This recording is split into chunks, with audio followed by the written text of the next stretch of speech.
Dark feminine energy is the shadow essence of the divine feminine archetype. What this looks like is a manifestation of where we have been wounded through rejection or not receiving the love and safety that we deserve. And it shows up in the form of lust, manipulation, control, comparison and competition, jealousy, you name it. But I want you to understand that all shadows, right? All shadows or our ego, our hidden self, what it really just wants is love. And these are just all of the ways that it's trying to get love. I know some people like to think about dark feminine energy as being associated with power or voice or strength. I don't relate to the concept of dark feminine energy in that way. I feel like those are powerful attributes that are an extension of when we are in our highest light, right? When I'm in my highest light as an empowered feminine, yeah, I'm using my voice. Yeah, I'm powerful. Yeah, I'm able to lead. Yeah, I'm able to hold and create my own money. Yeah, I'm able to defend myself. I'm able to set boundaries, right?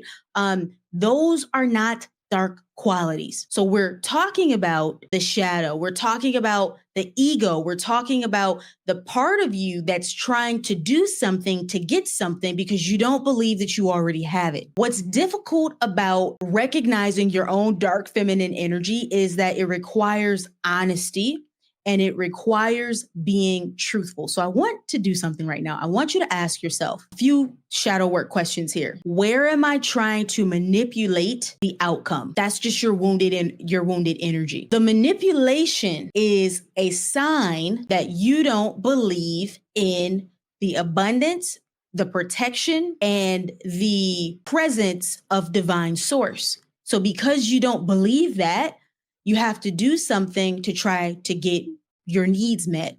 And so you can manipulate through lying. You can manipulate through playing on weak emotions. This is also an archetype of the dark feminine, using lust and sexual energy to get what she wants. Now, the feminine is very intuitive in nature, which means we are so aware when we have sexual power over someone. And we're very aware of when we can leverage that sexual power to create an emotional reaction or response. But you have to be willing to ask yourself, well, why am I using my sexual energy to get what I want? Why am I using my sexual energy in this way? And you could be using your sexual energy in this way because there's a wound there that says, I'm not lovable, or my needs will not be fulfilled or met unless I feel like I give this, right? I'm trying to have power over someone through doing this, through using this. So our sexual energy is very, very powerful. And we recognize that power.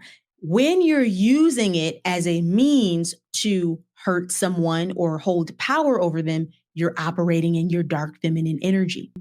So sex in and of itself is not a bad energy, is not this sort of taboo concept, but we can be relating to that energy in a way that we're not operating in our highest divine essence of unconditional love. And then that's when our sexual energy becomes more tantric. It becomes tantric because it's rooted in the truth, the unconditional love, the unity, and the oneness of the creator. So different frequencies of sexual energy, how we can use it, how we can relate to it. Another manifestation of dark feminine energy is trying to control. I spoke about this with you guys, that the opposite of control is surrender.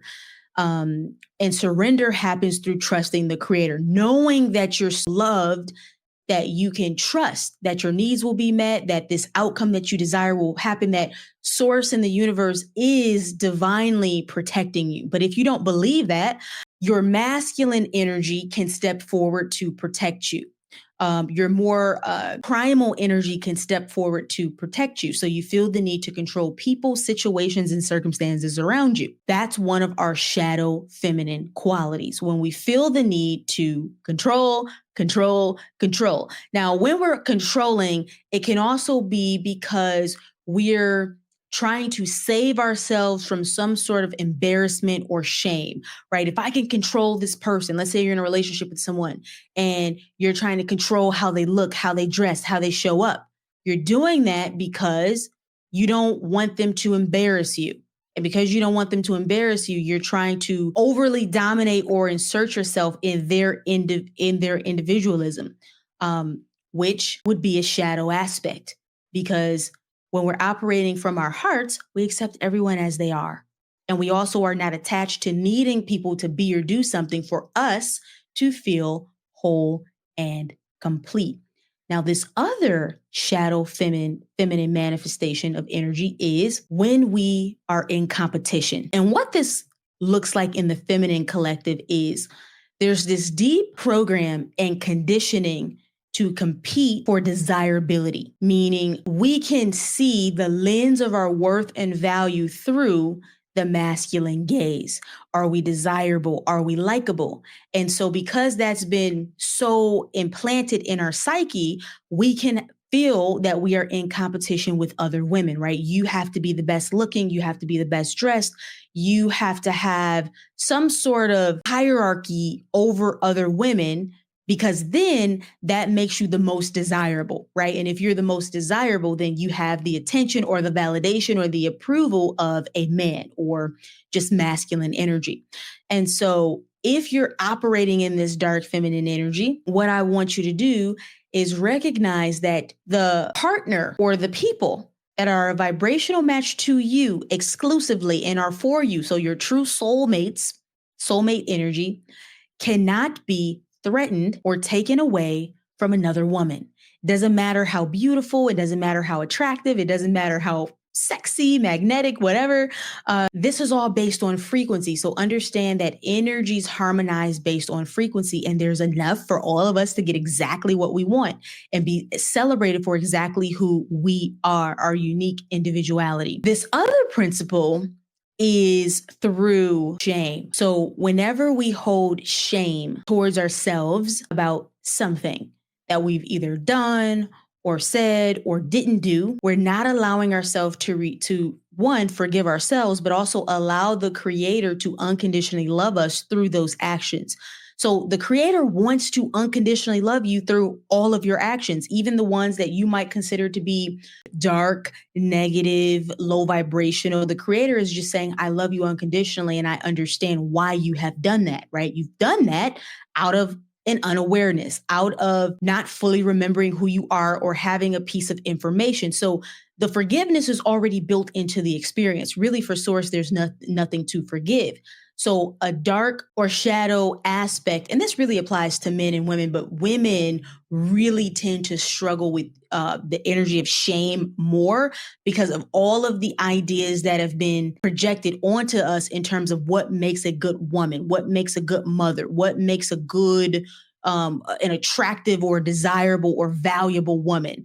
And so when we're holding shame against ourselves and we're not receiving or allowing the unconditional love, okay, we're operating in our lower form. We're not operating in our crystalline feminine energy.